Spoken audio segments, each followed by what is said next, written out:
Hello friends, Ram अवतार academy में आपका स्वागत है। क्लास 12th के लिए जो मैथमेटिक्स की सीरीज चल रही थी, हमारा first chapter relation and function हम कंटिन्यूस कर रहे थे। उसमें मिसलेनियस एक्सरसाइज के फर्स्ट 12th क्वेश्चन हमने देखे थे। तो क्वेश्चन नंबर 13 से हम आगे बढ़ते हैं। क्वेश्चन नंबर 13 में आपको बोला गया है, given a non empty set x, let binary operation star px Cartesian product with px is px। ठीक है, defined as a binary operation b, जो कि गिवन है a minus B union b minus a से, for all a b belongs to power set of x। ठीक है, show that the empty set phi is the identity for the operation. आपको set phi identity operation proof करना है given operation के लिए।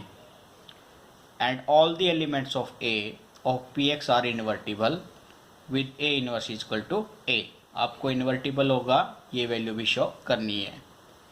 चलिए questions के सॉल्यूशंस की तरफ बढ़ते हैं।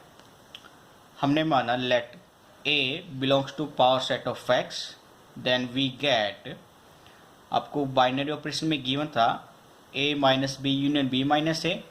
अगर b एलिमेंट्स में फाई मान के चलता हूँ तो a बाइनरी ऑपरेशन फाई उस रिलेशन से आएगा a minus phi union phi minus a।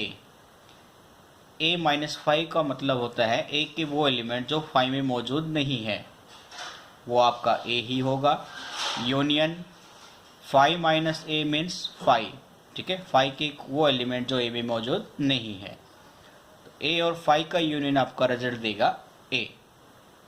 Second thing, अब phi binary operation with a अगर हम चेक करेंगे तो phi minus a union a minus phi. यहाँ से आप देखेंगे कि फाई के वो एलिमेंट जो हमें मौजूद नहीं है वो फाई होगा। Union a minus phi means a के वो एलिमेंट जो फाई में नहीं है वो a हो जाएगा। तो फाई और a का यूनियन आपका रिजल्ट देगा a। हैंस a और फाई का बाइनरी ऑपरेशन होगा a। क्लियर है? इसी तरह फाई और a का बाइनरी ऑपरेशन भी क्या है आपका a। जो रिजल्ट दोनों a ही दे रहा है, इसीलिए हम कह सकते हैं a जो पावर सेट से बिलोंग करता है तो उसके लिए फाई एक आइडेंटिटी एलिमेंट होगा गिवन ऑपरेशन के लिए। ठीक है, तो फाई एक आइडेंटिटी एलिमेंट है, ये हमने प्रूफ कर दिया है। अब इसके इन्वर्टिबल एलिमेंट की तरफ बढ़ते हैं। देखिए, चलिए, हमने माना an element a belongs to power set x will be invertible if there exist b belongs to power set x। अगर a कोई पावर सेट x से बिलोंग करता है तो वो इन्वर्टिबल तभी होगा जब उसके लिए कोई भी एलिमेंट पावर सेट x से बिलोंग करता हो। यानी फाई अगर आइडेंटिटी एलिमेंट है तो आपकी कंडीशन होनी चाहिए a binary operation with b equal to phi और b binary operation a equal to phi. यानी a ऑपरेशन b और b ऑपरेशन a फाई अगर होगा तो ही हम उसकी आइडेंटिटी एलिमेंट की बात कर सकते हैं कि फाई एक आइडेंटिटी एलिमेंट है। तो चलिए हम a ऑपरेशन a चेक करते हैं। तो वो हो जाएगा आपका a minus A union a minus A minus A, यानी एक के वो एलिमेंट जो a में नहीं है, ऐसा कोई एलिमेंट नहीं होता है। रिजल्ट आएगा फाई यूनियन फाई, फिर से दोनों का यूनियन होगा तो वो रिजल्ट देगा फाई। इसका मतलब all the elements of a, जो a हमने माना था सेट, उसके सभी एलिमेंट px के इन्वर्टिबल होंगे with a inverse is equal to e। Clear है?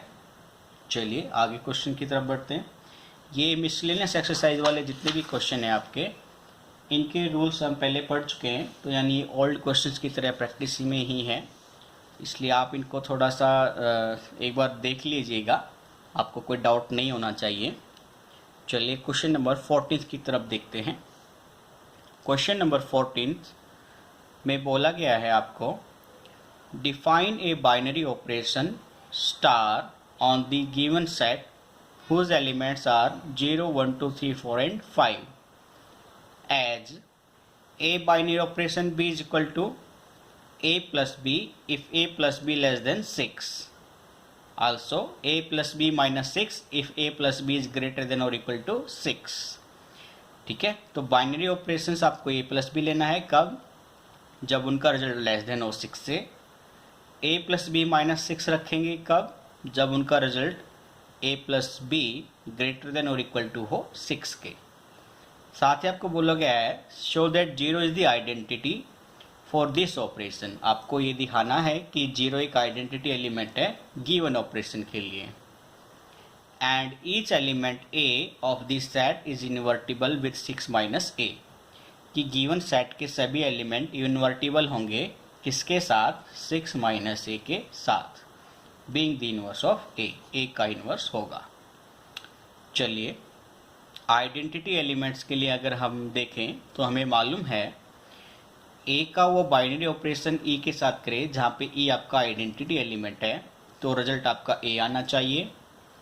और ई का ए के साथ बाइनरी ऑपरेशन करेंगे फिर से रिजल्ट आपका ए आना चाहिए, जहाँ पे ई आपका एक आइडेंटिटी एलिमेंट है। ठीक है, तो क्वेश्चन के हिसाब से अगर आप ए बाइनरी ऑपरेशन 0 करते हैं तो रिजल्ट ए प्लस 0 ए आ रहा है जो लेस देन है 6 से। 0 प्लस 0 बाइनरी ऑपरेशन ए करेंगे तो रिजल्ट 0 प्लस ए फिर से आएगा जो रिजल्ट है लेस देन 6 के। यहाँ से अगर आप चेक करें तो देख पाएंगे कि ए बाइनरी ऑपरेशन 0 और 0 बाइनरी ऑपरेशन ए रिजल्ट ए ही दे रहा है, इसीलिए 0 आपका एक आइडेंटिटी एलिमेंट की तरह काउंट होगा। ठीक है, यानी हम ये कह सकते हैं ए बाइनरी ऑपरेशन बी और बी बाइनरी ऑपरेशन ए 0 कब होगा, जब a बिलोंग करेगा x और उसका इन्वर्टिबल हो। ठीक है, तो 0 आइडेंटिटी एलिमेंट तो हम प्रूफ कर चुके हैं, अब इन्वर्टिबल के लिए देख रहे थे। तो लेस देन अगर 6 होगा तो a प्लस बी बराबर 0 गिवन कंडीशन के हिसाब से, साथ ही b प्लस ए भी होगा 0 के इक्वल। नेक्स्ट थिंग, अगर उसका sum a plus B greater than equal to 6 आए तो रिजल्ट क्या होना चाहिए, a plus B minus 6 is equal to 0 और b plus A minus 6 also equals to 0। आप a प्लस बी 0 की वैल्यू सोल्व करेंगे तो a की वैल्यू आपकी माइनस बी आएगी। a प्लस बी माइनस 6 को 0 के बराबर रखकर सोल्व करेंगे तो आपकी b की वैल्यू 6 माइनस a आएगी। यानी इन्वर्टिबल के लिए आपके पास दो कंडीशन आ रही है, कब, जब a की वैल्यू माइनस बी हो और b की वैल्यू 6 माइनस ए रहे। लेकिन गिवन सेट में आपको एलिमेंट्स 0 से 5 तक जो दिए गए हैं वो पॉजिटिव एलिमेंट है और a नेगेटिव एलिमेंट से बिलोंग कर रहा है, इसलिए a आपका इन्वर्टिबल नहीं हो सकता है। तो बचा आपका b 6 माइनस a, इसलिए b बराबर 6 माइनस a एक इन्वर्स है एलिमेंट a का या सेट a का जो बिलोंग करता है x से, इसलिए a इन्वर्स क्या हो जाएगा आपका 6 माइनस a। ठीक है, देखिए अपने नेक्स्ट क्वेश्चन की तरफ बढ़ते हैं। क्वेश्चन नंबर 15th क्वेश्चन में आपको दो सेट A और B सेट दिए गए हैं। सेट A में एलिमेंट है -1 0 1 2, B में एलिमेंट है -4 -2 0 2 एंड F फंक्शन और G फंक्शन रिलेट कराता है A को B से। B function defined by fx और फंक्शन इस तरह डिफाइन किया गया है कि fx किसके बराबर है, x² माइनस एक्स के, यानी x बिलोंग करता है a से एंड जो gx फंक्शन है उसको डिफाइन किया गया है 2 modulus of x minus 1/2 modulus -1। फिर से x बिलोंग करता है सेट a से। आपको पूछा गया है are f and g equal, क्या f और g इक्वल है, जस्टिफाई योर आंसर, अपना आंसर जस्टिफाई कीजिए। तो हम -1 x -1 पुट करेंगे, फिर 0, फिर 1 और 2, फिर हम चेक करेंगे कि f और g इक्वल है या नहीं है। तो fx आपको गिवन है x² माइनस एक्स और gx गिवन है आपको 2 मॉडुलस x माइनस 1/2 -1। पहले अगर हम x की वैल्यू एलिमेंट्स -1 रखें तो f -1 उस गिवन रिलेशन से रिजल्ट देगा 2, g -1 गिवन रिलेशन से रिजल्ट देगा 2 तो f-1 और g-1 दोनों इक्वल आ रहे हैं -1 पर। फिर हम 0 और 1 2 के लिए चेक करते हैं। f0 यानी x की वैल्यू जब 0 रखेंगे गिवन रिलेशन फंक्शन में तो रिजल्ट आता है 0, और g0 के लिए चेक करेंगे तो फिर से रिजल्ट आता है 0, means f0 is equal to g0।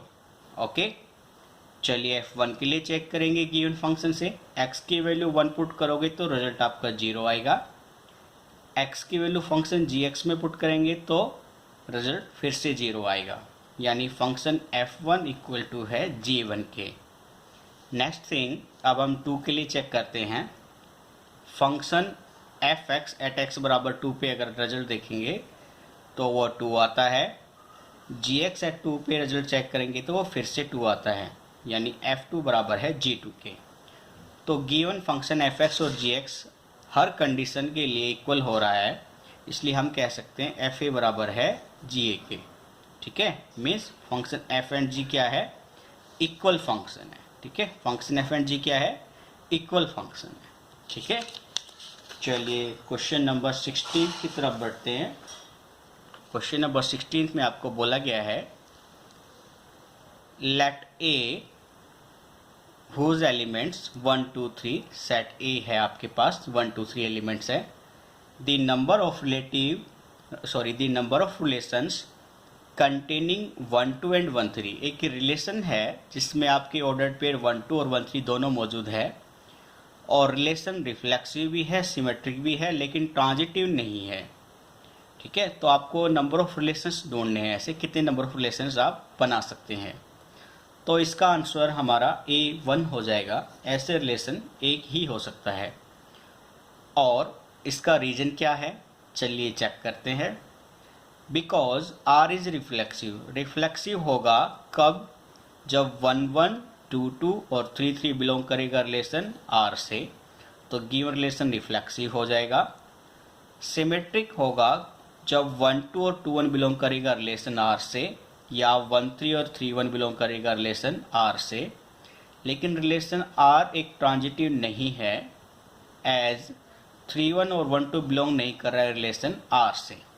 ठीक है, बट 3 2 मतलब भाई ट्रांजिटिव क्यों नहीं है? 3 1 और 1 2 तो रिलेशन R से बिलोंग कर रहा है, लेकिन इनका ट्रांजिशन 3 2 रिलेशन के अंदर बिलोंग नहीं कर रहा, इसलिए वो ट्रांजिटिव नहीं है। अगर अब हम गिवन रिलेशन में कोई भी एक पेयर या कोई भी ऑर्डर्ड पेयर 3 2 या 2 3, या अगर दोनों को हम रिलेशन R में डाल दें तो गिवन रिलेशन जो हमने माना है वो ट्रांजिटिव हो जाएगा। इसलिए हम कह सकते हैं केवल एक पेयर, ठीक है, केवल एक पेयर डालने से ही total number of desired relations हमारे कितने हो जाएंगे? फिर 1। ठीक है, इसलिए ऑप्शन ए आपका आंसर है। चलिए क्वेश्चन नंबर 17 की तरफ बढ़ते हैं। क्वेश्चन नंबर 17 भी कुछ इसी तरह से आपको पुटअप किया हुआ है। उसमें आपको इक्विवेलेंस रिलेशन से रिलेशंस के लिए बोला गया है। सेट ए बोल दिया गया है एलिमेंट्स 1 2 3 के साथ। Then number of equivalence relation containing ordered pair 1 2 is, आपको नंबर ऑफ इक्विवेलेंस रिलेशन पूछे गए हैं बच्चों। तो चलिए चेक करते हैं। इसका आंसर आपका वैसे B2 हो जाएगा। ठीक है, रीजन क्या है वो देख लेते हैं। अगर हम एक स्मॉलेस्ट इक्विवेलेंस रिलेशन लेकर चले गिवन सेट के लिए, तो मैंने कुछ इस तरह से मान लिया है। लेट R1 एक सेट है, रिलेशन सेट है, जिसमें एलिमेंट्स 1 1 ऑर्डर पे 2 2 3 3 1 2 और 2 1 मौजूद है।